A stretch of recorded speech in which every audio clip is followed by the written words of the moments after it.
రామచంద్రయ్య గారు, returnable plots కొన్ని ఎవరైతే భూములు ఇవ్వట్లేదో వాళ్ళ భూముల్లో రిటర్నబుల్ ప్లాట్స్ ఇస్తున్నారంటే ఇదేంటి ఇది విచిత్రం? అది కూడా ఒక బెదిరింపు స్ట్రాటజీ అండి.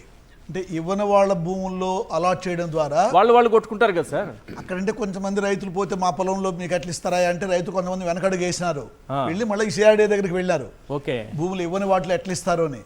కానీ భూములు ఇవ్వని వాళ్ళకి ఇచ్చినటువంటి సంకేతం ఏంటంటే మేము తీసుకోబోతాం, ఇది మీ చేతుల్లో ఎక్కువ రోజులు ఉండదు. ఇప్పుడు మేము అలాట్ చేసినామంటే ఏదో తెలిసి తెలియక పొరపాటు అలాట్ చేసింది కాదు, అదొక స్ట్రాటజీ. అంటే వాళ్ళని కూడా ఇవి కూడా మా చేతిలోకి రావాల్సిందే అనేది ఒకటి. రెండు, ఇంకోటి మనం గమనించాల్సింది ఏంటంటే చనిపోయిన మందడంలో రామారావు కానీ అట్లాంటి వాళ్ళు 84% మంది భూములు ఇచ్చిన వాళ్ళల్లో 3 ఎకరాల లోపు రైతులండి. 3 ఎకరాల కంటే తక్కువ ఉన్న రైతులు 71% మంది 2 ఎకరాల కంటే తక్కువ ఉన్న రైతులు. ఈరోజు ఉండవల్లి వాళ్ళందరూ చాలామంది 1.5 ఎకరా రైతులు. ఓకే, వీళ్ళకి ఎక్కడ ఈ సిఆర్డిఏలో కానీ లేకపోతే మంత్రి గారి దగ్గర కానీ ముఖ్యమంత్రి దగ్గర కానీ వీళ్ళకి ఒక వాయిస్ లేదు. ఓకే, వీళ్ళని ఏమైనా అనొచ్చు, వాళ్ళకి ఎక్కడైనా ప్లాట్ ఇవ్వచ్చు. ఆ రోజు ఆయన ఏమన్నాడు ఆ మంత్రి దగ్గర, ప్లాట్ ఇన్ని రోజుల నుంచి బతుకుంటున్నాను, ఎక్కడో వాగులో ఇచ్చినారు, భూమి పోయింది నా చేతిలోంచి, ఆ ప్లాట్ అక్కడ ఇస్తే నేను ఏం చేయాలి? ఒకటి. రెండు, ఇప్పటికిప్పుడు మందడంలో మాస్టర్ ప్లాన్ రోడ్డు 200 అడుగుల రోడ్డు ఆ గ్రామం నుంచి వేయాలంటే దాదాపు 170-200 ఇళ్ళు లేచిపోతున్నాయి. అందులో ఆయన ఇల్లు కూడా పోతుంది, రామారావు. సో ఇప్పుడు ప్లాట్ పరిస్థితి అట్లుంది, ఈ ఇల్లు ఏంటి ఇది అన్నట్లు ఆవేదనతో ఆయన చనిపోయినాడు.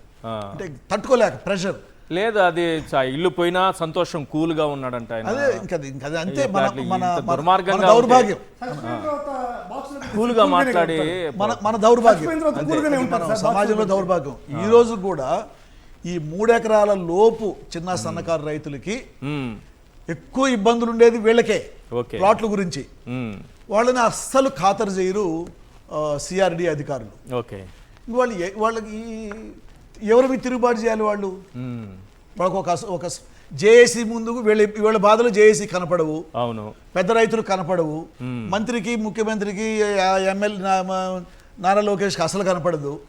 మరి వీళ్ళు ఏం చేయాలి? ఇప్పుడు ఈ ఉండవల్లిలో రైతులు కానీ అక్కడ చనిపోయిన రామారావు లాంటి రైతులు కానీ అందరూ కూడా చిన్న సన్నకారు రైతులు, నష్టపోయిన సంఖ్య ఎక్కువ. వీళ్ళు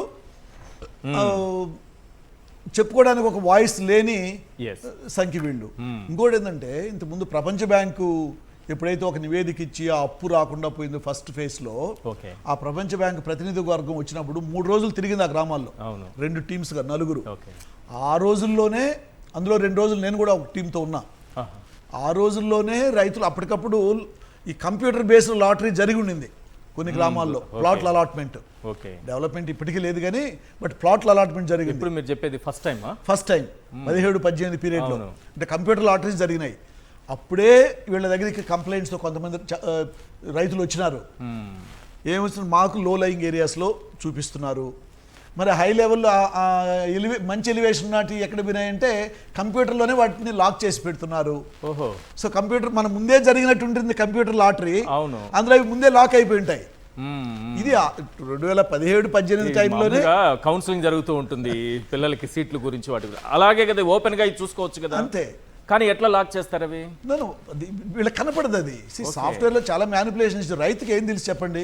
ఇప్పుడు మీకు ఒక 100 ప్లాట్లు అలాట్ చేస్తున్నాము, 20 బ్లాక్ అయిపోయి ఉంటాయి, ఒక 60-70 అలాట్ చేసి తర్వాత రైతు ప్రైమ్ లొకేషన్ అన్ని బ్లాక్ అయిపోతాయి అని ఆ రోజు రైతులు కంప్లైంట్ చేశారు. అప్పటికి 2017-18లోనే అవుతున్నాయి కదా. ఇప్పుడు ప్రపంచ బ్యాంక్ ముందే చేసినారు. అవును, మీరు అవన్నీ ఇప్పుడు మనకు తెలుస్తున్నాయి కదా. ఎస్ఆర్ఎం ఎదురుగా ఎట్లా వస్తున్నాయి, వెస్ట్ బైపాస్ పక్కన ఎట్లా వస్తున్నాయి, మరి దొండపాటి రామారావుకి రాదే రాకపోవడంతో పాటు రామారావుకి రాదు, రాధాకృష్ణ గారి కుటుంబ ఎన్నిసార్లు అలాంటి చిన్న రైతు తిరిగినా వాళ్ళని సిఆర్డీ ఆఫీసులో కనీసం ఒక రైతుగా కూడా ఒక మనిషిగా కూడా చూడడం లేదు. అది అక్కడ ఉన్నటువంటి వాతావరణం.